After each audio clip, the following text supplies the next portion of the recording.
Welcome to Puck Talk CS. I'm Matthew Mugno alongside friend of the pod, Zack Phillips from Toronto Dominion Garden. The Leafs coming off of a huge win in Boston, thanks to Mitchie Marner, the owner of the arena.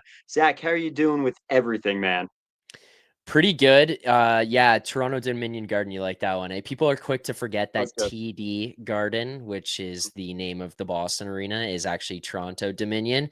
And I've probably waited since like 2013 when the Leafs were up in game seven. I feel like I was probably going into game seven or at least the third period, getting ready to post that one online publicly. And then got a little premature, things went sour, and probably from that day I've been waiting to use that one. And last night finally erased the whole we can't come back and the Bruins own us, and it's like we've got the goaltending now, so I'm going to take every single opportunity I can to dance around the Bruins right now. You have to. You have to. And you're like you just mentioned, I love that you're in the comment section of like every other show, not only the one you produce, Man Behind the Curtain with Jeff Marek and the Sheet.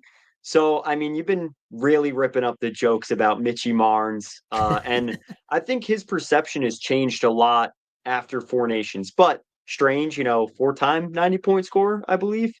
And this is a guy that, I mean, the championship game, he has not only the game-winning assist, he has the assist to tie the game as well. Uh, how have you seen in the last few days just like a complete flip on how he's viewed as a player? It's interesting because this city, when it comes to Marner, is very much like you love him or you hate him.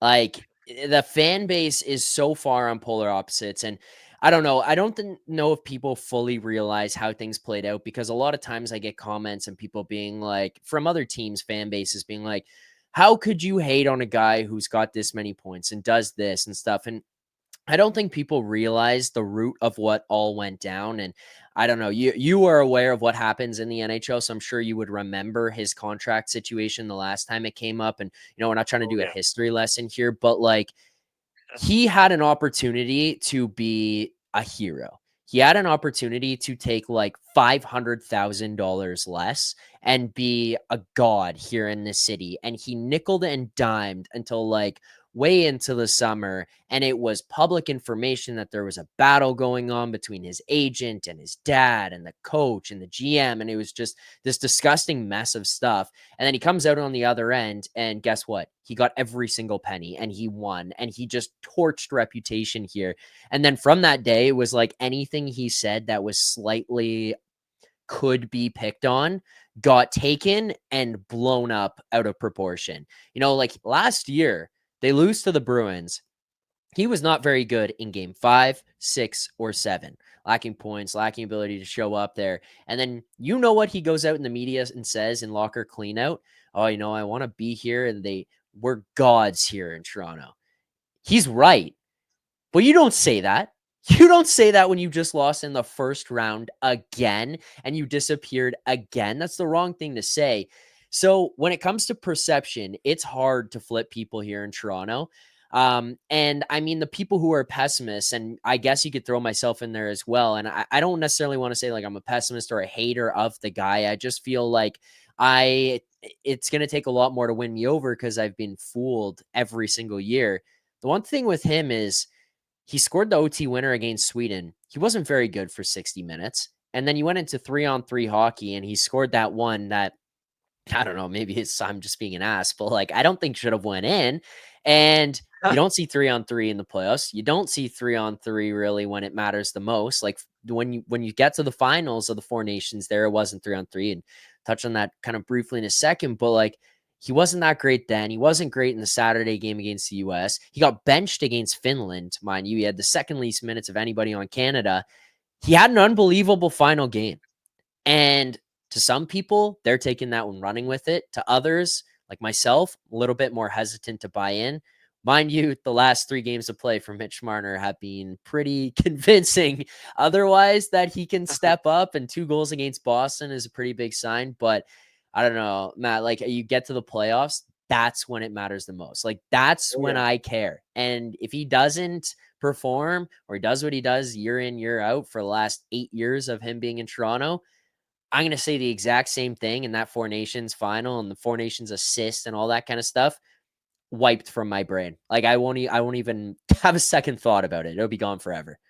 You know what? I actually fully understand what you're saying, and you touched upon a few things. Not to be anecdotal, but uh, I had the privilege of like a pretty good professional relationship with Artemi Panarin. And it was coming off of a playoff year where he didn't score a goal against New Jersey, right? Like in 7 games, which was, he was taken to the cleaners on that. I think Marner and Panarin are similar in the way they play. Not the same, but they reach the same point totals. Yeah. They but they're guys that aren't like they can win a stick battle, but they're not going to win a battle off the boards. Yeah. They have enough speed to get moving.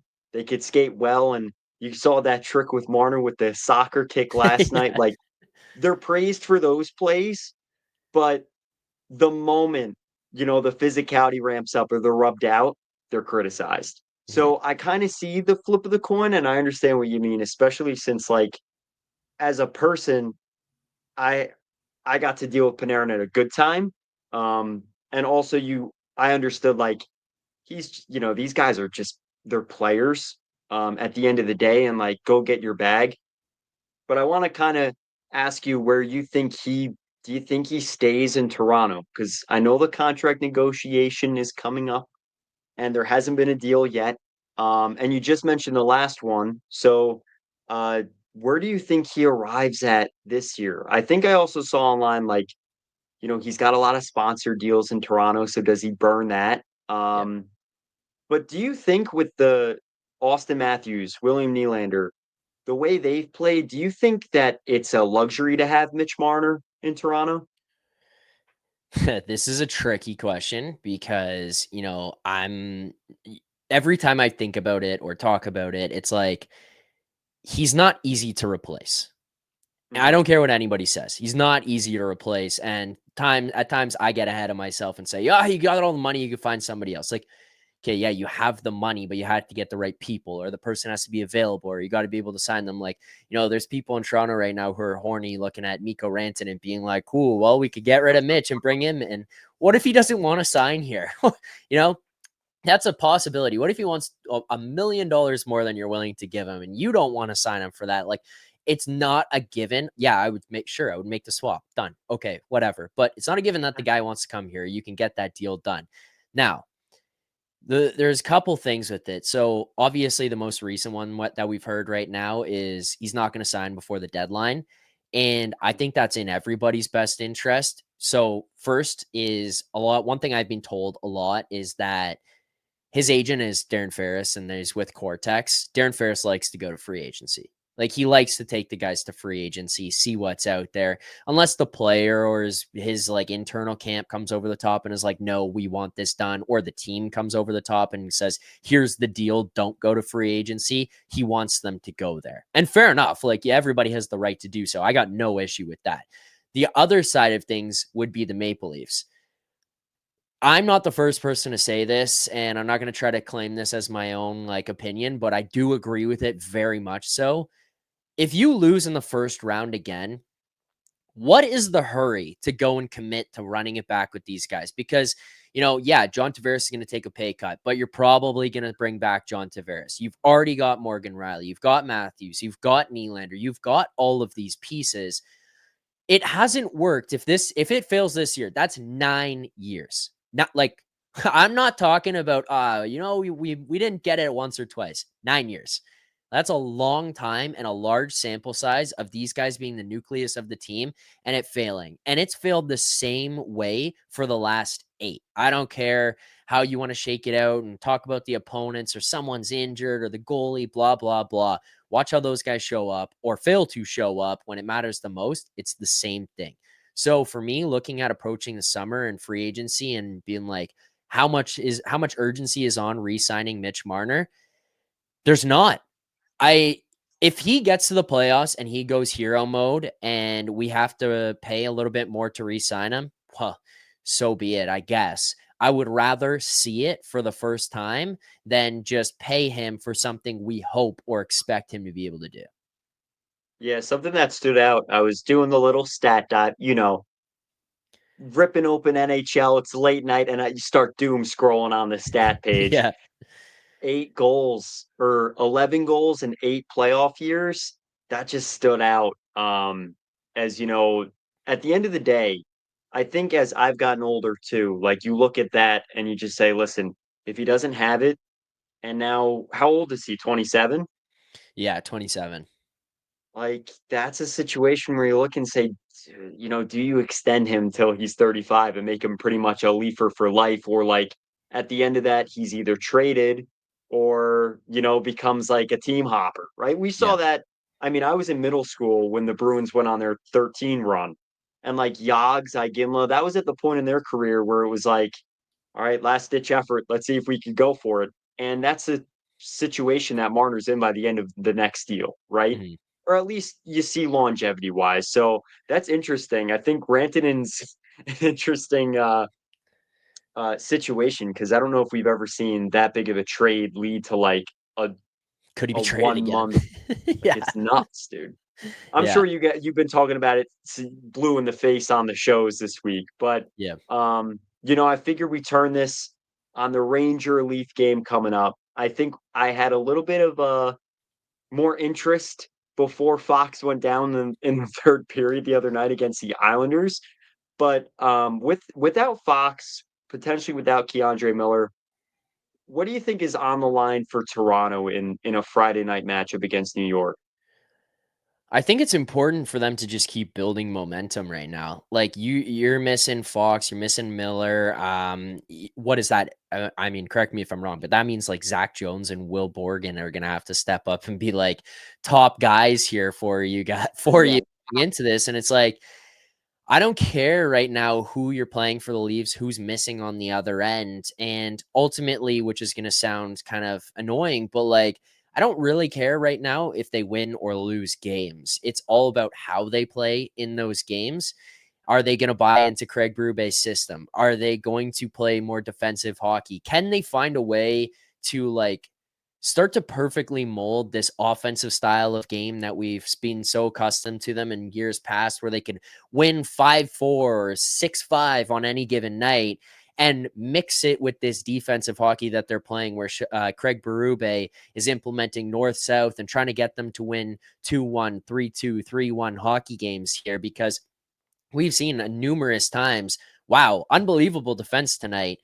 Where the hell was the goal scoring? And it's like you're going into overtime 1-1 or like late in the third period and then you're down 1-0. And it's like, okay, this is great, but let's find a way here because we do have all these unbelievable goal scorers and offensive guys. That's the kind of stuff I'm looking for going into Friday's game. And you started to see pieces of it being melted together, sorry, before the break in that little stretch that they went on. You take 2 weeks off. Matthews and Marner looked like, and I don't care really because they were just playing the Four Nations. They looked a little bit like passengers. It was probably them being a little bit shell shocked, being like, holy, why is the game so slow right now? And I'm sure you guys are seeing that with some of the Rangers players as well, and people are seeing it around the league. But after this, you've come back, you won 3 games. And I said it on my show last night following the game against the Bruins. Yeah, the last night was ugly, but you had some resilience. You came back and won. And the conversation would be in a really different direction if you were 0-3 in the last 3 rather than 3-0. So you got some positive vibes. We're probably going to be missing Chris Tanev on Friday. Like, let's just play the right way, the right style of hockey. That's the biggest thing for me right now as someone who's watching the Leafs every night. yeah. Sometimes it's about how you win and how you lose. And Mhm. when the Rangers were in better contending situations the last few years, you never wanted to lay that stinker. Like that was the one thing. Sometimes it was like, all right, we're winning, but you don't want to just get blown out by a team that's struggling. And that's in this case the Rangers, which is pretty funny with how the season's gone. Obviously, it's been a roller coaster. So, Yeah. but Let me ask you that on the Rangers with this roller okay, coaster. Okay, yeah, Fox goes down. The first person I thought of last night was you because I was like, Miller goes out. It didn't seem too serious, right? It was like, okay, Probably going to miss some time, but he's out. Fox looked bad. Like the Fox one did not look good. You've No. just gone and acquired JT Miller. You've extended Mhm. Shesterkin. You got rid of Truba and dealt with all that drama. What the hell's the vibe in New York right now? Specifically following those, because I feel like from the outside looking in and knowing people who are fans of the Rangers, following yourself, Johnny Lazarus, like those people talking about it, seeing all that, it felt like, hey, we're still going to push. Let's go for the playoffs. Let's make some trades ahead of this. Maybe not some big splashes like the Miller one or getting rid of Truba again here, but let's try to improve the team, get into the playoffs, and then we deal with it. Is it the same situation here still? Like, are you still looking at this team going into March 7th being like, let's still add, we'll be okay? I think of two things.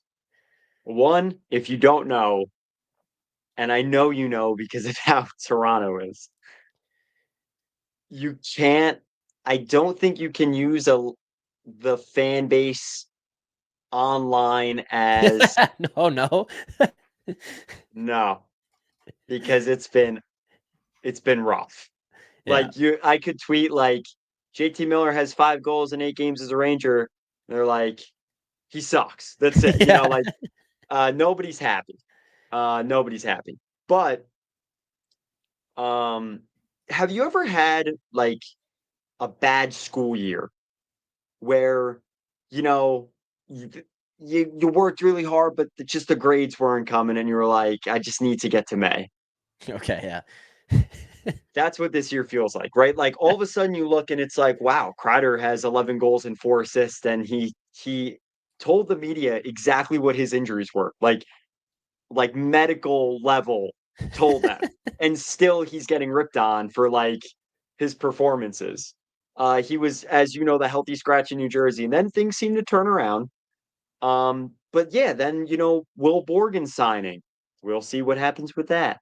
Mhm. Um, it's just like you wake up every day and there's just a very strange thing going on. Even with the Phil Heedle trade, it was like I really liked him, but I saw it as beneficial that you brought in a guy that, listen, if you're going to push to win now or soon, that you bring a guy like Miller in. But now with Fox going down, it's like, well, this year I think takes a hit with that alone, right? Like there was already a thin defense, and he needs a partner. Mhm. So the best way I could describe it is like I think they just got to get to the end of the year. If they're in the playoffs, okay, at least it gives guys that they'll probably bring up like Othman and Perot experience. And if not, I think no one's surprised either. Like I think this season, you could say that it started, the downfall started in like November. So Yeah. yeah, it's rough. Like me, I'm an optimist. I'm the type I'll have hope. Um, and when they brought Miller in, I thought maybe that could, he's the guy that goes in the corners, wins the battles on the boards, and he's also a former 100-point scorer. There were people, of course, that it was like, well, the locker room, and it was like, okay, things weren't going well in Vancouver outside of that. And also, if if I'm being honest, if I'm sure you play with teammates too that were on the softer side. I was a confrontational guy too in my life. So I feel like when reports were coming out that like he would, mention things or he'd get angry with Pedersen, like I saw it as like, okay, I'd actually want that guy in the locker room, especially with how Panarin and Zibanejad's performances have been. So Right. yeah, it's tumultuous. I feel like it's gonna be never ending until it ends. Yeah, I just feel like you guys are playing whack-a-mole right now. Like you said, Yeah. it's just like, okay, you got over the summer where it sounded like he was gonna try to get rid of Kreider and Truba. They're still here. Let's continue on. We'll figure it out. And then, oh, there goes Truba. We figured that one out. Well, now what about Kreider? And now you're healthy scratching Kreider, and someone's injured, and Kako's got to go, and Zach Jones wants ice time. Like, oh, like I don't even know. I mean, seeing that kind of feel bad for you guys having to deal with that. I know it's coming up for me at some point here in the near future, but yeah, that's got to be tough. Well, the tough thing too is like Loft signs, and he was like great last year, and you Yeah. thought that was going to be a stepping stone. I think what's frustrating in New York with those young guys is like a lot of them will take these massive strides, but then regress. So it Right. feels like with Kako, he had a really good year in 22, 23. Then the next year, injuries, same bit. He completely kind of disappears. Lafreniere was the same, where you thought, okay, this is enough. Obviously, Laz's joke with the 100 points. Yeah. But the way he played last year, it didn't look like that could be far off with being paired up with Trocheck and Panarin. So it is. I gotta say, the one thing I get envious of watching the Leafs is like they brought in Matthews, Nylander, Marner with top picks, and they've stuck. Like at Yeah. least those guys, none of them were busts. Yeah. So, but yeah, everything that could go wrong. Like you said, there's a lot of lights on the dashboard. So that's the way this year's going. Okay, so thinking about Friday here, with all that being said and what you just talked about, Yeah.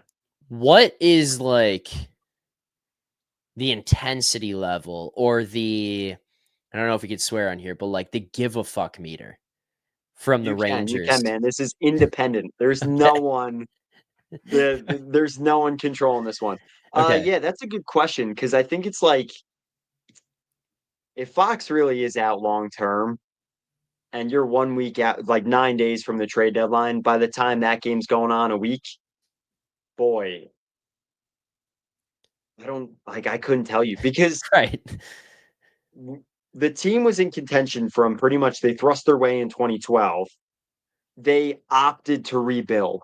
So like that was a known like everyone just play well, just go out there and give it your all and we're going to build. This is the first time I'm experiencing like we're suddenly bad. Not like we expected to be bad. So I think the intensity level for Friday, I think there's I think they still got to play hard because even if it's 2 3 weeks for Fox, to me, getting the younger guys playoff experience, like, listen, the Washington Capitals, you saw their situation. And I know that's not an ideal spot to be in, but they got into the playoffs last year, got swept by New York. Yep. At least those guys got in the playoffs. Like McMichael got to play in the playoffs, Strom got to play in the playoffs. And now those guys have elevated their games in the regular season. Different hockey, but now going into this year, they know what it's like. They know what Mhm. it's like to shake in your boots during the anthem. You know what it's like when the lights are bright, packed arena. So I think they're still going to have to play intense because I don't think you can like fold the season. I think if they did that, or you got the sense that certain players weren't playing hard, I think it gets even messier. Like we've already endured the Truba situation. We've already endured the even when they reported that they wanted to trade these players. So I don't think a guy like JT Miller is gonna like take his foot off the gas. I don't think Trocheck will. Those guys play hard. And I think actually this is actually something I wanted to ask you too with how the Leafs handle these situations. Zach Jones hasn't played. He's going to be gnawing at the bit. He gets in the lineup. I think it's almost like your favorite musician. Their first album's always great because they worked so hard. And then, they get to the Marner. I get millions of bucks. There's a band of Jad. I'm getting paid millions and I'm not doing anything. And it's different. So I also think the one thing to watch for the Leafs is that some of these guys are going to get elevator roles that might deserve to, like Braden Schneider and Zach Jones. That is interesting. I mean, I also like I just got a message right now, by the way. Rangers PR update: Matthew Robertson is being recalled from the Hartford Wolfpack. Oh boy. So, I just talked to Steve Ellis like 2 weeks ago, and he was like, "Yeah, I don't think much is there anymore for Robertson." jeez, there you It's so go. funny. But yeah, I mean, these guys get in. This is a weird spot for the Leafs because everyone knows you're going into the trade deadline. Let me preface this. The top 6 guys are not going anywhere. They are not losing a spot. This is the first time we've gone into a trade deadline not looking for a top 6 forward, winger, whatever. Like it's pretty much set. Whichever guy that you have here right now that can play up in there is going to fit in there. Bobby McMahon, Pacioretty when he's healthy, like he found chemistry with Tavares and Nylander. There's a concern, and this is historical concern that the top 6 guys are like, this doesn't matter right now. let's just play hockey. We'll go out there. We're on a long road trip. Like they started Saturday night at home. They go to Chicago Sunday, Boston Tuesday. You go to New York. That one's in New York on Friday, right? I believe so. Yep. Yeah. So then you do that. And then you got Pittsburgh on Sunday. So you're going to continue on with this. Maybe there's just an element of like we're getting to the deadline. We're all okay. The bottom six is the guys that are going to be hungry. And the bottom six is the guys that have been stepping up lately. So as long as the top six here doesn't disappear, I think that the situation you just described for the Rangers would have screwed this Leafs team last year, years before. Feels like they're a little bit different now. Feels like Craig Berube, which is, I hate saying different because like everyone wants to grab that and be like, this idiot said they were different. But Craig Berube won't allow you to get complacent.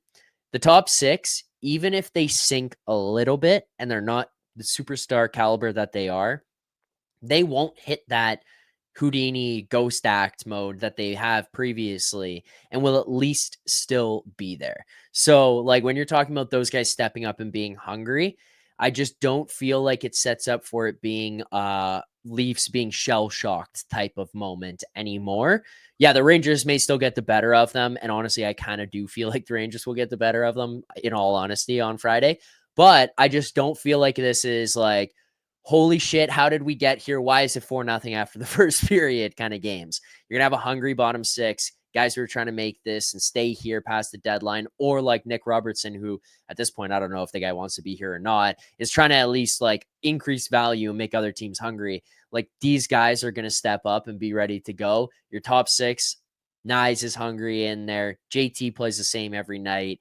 Kind of what does Nylander, Marner, Matthews do outside of that? It just doesn't feel like they roll over anymore quite the same way. So yeah, it's a concern that you're going to get some hungry guys in there for the Rangers lineup, but not quite as bad as it used to be for me. I know all I can think, and I know do I even bring up the e-bug? 5 Like years that ago Tuesday, I think it was. yeah. Yeah. That one and I tend to pull for the Leafs, like, that was a rough one to walk around in, New England and say anything about.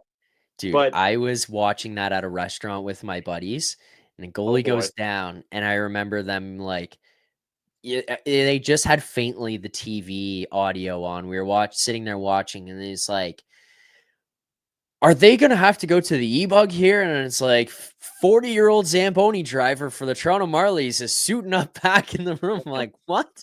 They were panning to him coming out. I'm like, all right, whatever. We're gonna get out of here. I think the Leafs had a lead at that point in time too, and then just couldn't put anything past the guy. Blew that. It's like this is one of the most embarrassing moments. Like take 2013 4-1 third period, bump that down a notch because that getting beat by the goaltender, your own Zamboni driver probably tops that. Yeah, Oh, yeah. I know you guys have endured plenty. You know what, I do find, though, when we talk about these original 6 teams, like, the Rangers have come under fire, obviously, this year. Toronto, like, I feel like it's been a decade of that. Detroit, the eyes are playing starting to become, like, a little bit of a drag. Boston's fallen out. Montreal, you know what? I'll be the first to say it, and I think you'll be glad to hear this. I don't see what the vision is 100% up there, but I yeah, do. It makes like I love the growth of the game, but I also do think like that 2013 year, shortened season, albeit, but like to have the original six in the playoffs, I feel like is so cool. What's your 100%. what's your take on like how I don't know if it's important or exciting that is, um, that hockey fans or new fans get to experience that because it's not looking like it this year. It's important for hockey fans who currently watch, but I'll throw something out there as well. It's more important for potential hockey fans who don't currently watch or have an idea. Because, I mean, you say this to even people who don't watch. Who are the teams they know? It's the Leafs, it's the Rangers, it's the Blackhawks. Like you pick up anybody on the street and say, "Do you know anything about hockey?" And if they say like moderate knowledge, they're going to know the original six teams. They know who the Bruins and the Red Wings and these teams are. So there's an element of oh, the Leafs are in it and they haven't won since 67. We got to see this. Or the Rangers, who are, this massive, massive organization that are easily the biggest one there, or probably the best one there, depending on how you want to look at it or scale it out in New York and in that area. Like, these draw eyes and it draws people to the games and people just casually turning on because, the new hockey fan might flip by and see Utah and Dallas and see like Dallas wearing those new, like, the green jerseys and be like, I don't know what the hell this is, and keep it moving. But they turn on the original six and they know, and maybe they stay and watch. And we've spent a lot of time on the sheet this week talking about how important it's been for Brady Tkachuk and Matthew Tkachuk to do the media that they're doing, and for people to embrace this. Like, you've got these guys on the Tonight Show and on New Heights with the Kelsey brothers and stuff. It's only growing the games. The Four Nations grew the game, and it brings it back to like the root of all this. It's Canada, USA. Like, it's going to draw eyeballs no matter who it is. You get the Mhm. biggest names. Yeah, it generates a ton of revenue too, by the way. Like, a ton of revenue to have those teams go far in the playoffs just because of who they are. Like, I mean, that's Mhm. a whole side note, but like, go look at the list of the top revenue generators. The original six teams are all in there. So then they do well, the league does well. So that's one. But then just random fans tuning in or watching highlights, they see teams they know, they see teams that they maybe like just chirp online because, oh, that's the Maple Leafs or it's the Rangers or it's the Blackhawks, and they don't want them to do well because original six or whatever. It brings them more involved and it gets other people involved. And I think it's just good for the game as a whole. Yeah, you know that account Dov Kleeman, Yeah. NFL guy, but like, don't know if he's a real person or not. It's funny. Shockingly, I grew up watching the Giants, and my dad was a Raiders fan. I don't have the time or energy to explain that, especially with how that's gone in my Yeah. life. But it was funny. Max Crosby, he has a podcast that I think's on like, one of the networks now, like, if it's not Barstool, it's something like that. And he was like, I've never seen Dov Kleeman, and he knows everything about me, like online, like he'll report stuff before it's out there. So Yeah. anyway, we had a chart last year that was like, where the revenue's coming from in each league, and like the NHL is still a gate attendance league. The Islanders were in a situation this year where early in the year they didn't have the attendance numbers up, and like it was a legitimate concern. So like you're saying, I think it's important, and I also think for how much like there's this manifest destiny of expansion with like Atlanta now in the ring of things in Houston. um I also do think that like having those blue bloods really does help Yep. the league in full. So I also think that's why like Friday night, a game like that always excites me just because, even if the teams aren't great, they the Leafs are right now, but it's always a draw, right? Like Yep. all eyes are on a game like that. 100%. I mean, it's going to be viewed. It's going to be talked about. We're going to lead into it. It's like Tuesday night, Boston. The Leafs are on an original six run here. You played Sunday, the Blackhawks, Tuesday, the Bruins, and you play the Rangers on Friday. But every one of those, every time it comes up, it's like, oh, we got to talk about this. We've got to tee this up. It's going to be a big post game. It's all of it. Like, everything gets thrown at these because it's two important teams. It happens every single time. It's like clockwork. All right, so you obviously do the post games. How has that gone this year overall? I know you had Carter Hutton on. Hmm. Is he on often? Yeah, so the boys from like Carter's more involved in Nation Network as a whole. That's obviously Okay. the overarching network that we're part of, but does a lot with Leafs Nation, co-hosts Morning Take every now and then when Rosehill's not on there. It's him and Nick, Alberga, and then obviously Jay Rosehill, as I just mentioned. Like, those are the main guys from the Leafs Nation. They stop by my show pretty regularly. I think it's like every couple games or something. Someone's on. Playoffs, they were on every night joining in. Sometimes both of them would come on at night, or like Alberga and Rosehill, that is. But it's a lot of fun. I mean, I think it was this time last year, I was still doing my own channel and just sorting things out. And I had just been contacted by the people at the Nation Network. And then I was like, all right, sure, I'll take this on. I'll jump into it. And from then, like, it's been an absolute blast. The people that I've got to meet I get to host the morning show every now and then when Nick's away and fill in for him. So doing all that, it's a blast getting to interview the people and like some of the same people that you have. It's cool. Like I mean, I feel like I learn more and more about hockey every single day, which is basically like it's hard to tell people that I'm doing a job when that's what I'm doing. No, that's awesome, man. I mean, like we talked about right before we got on air, I couldn't be happier for everything you're doing. Like to where I met you literally this year to where you're at now is awesome. Like you're in your winning season, which is awesome. And Thank you. lastly, I mean, what you mentioned the shows. I mean, what's it like working not only producing, like I said, like the man behind the curtain for the shows, but also like I just tuned in. You're on air with Jeff Marek. What's that experience been like? It's super cool. Jeff is awesome to work with. Honestly, like the stuff that he knows and like the knowledge about the game, the history of the game, and everything is just one part of it. But Jeff's super fun to work with. I get to talk to him like every single day. And then being on air for stuff like that is just cool for like exposure and getting to meet new people, whether it's people from the chats on the live show, if it is people that we have on like working with different teams and stuff. Obviously, as you said, like I'm behind the scenes doing things. So I'm working with teams and getting their players and coaches and GMs to come on the show. And like, if you told me that I was going to be doing that in I don't know, October, early November, I would have thought you were a liar. And now here we are, like that's my day to day. And we have Brian Burke on every Friday. Every Friday morning, I text Berkey, "Hey Berkey, good to go for today?" "Yes, sir." And then him and I talk a little bit throughout the day. Like it's pretty cool where it's at. I feel like I've this is something I would have never even dreamed was a possibility. And I'm having a ton of fun doing this every single day. Like, dude, we wake up and talk about hockey. It's as serious as things are. It's like it's a game. We get to talk about a game for a living. I couldn't be happier, more excited about everything I'm doing on a daily basis. That is awesome, man. It's obviously so happy for you here, and we'll have you Thank on in you. the future.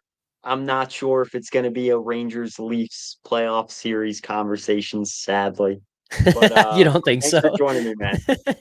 I appreciate you having me. This is fun. This is the second one that we did this year. Do the Leafs and the Oh yeah, Rangers play again this season? I actually don't know. No, I I don't know either.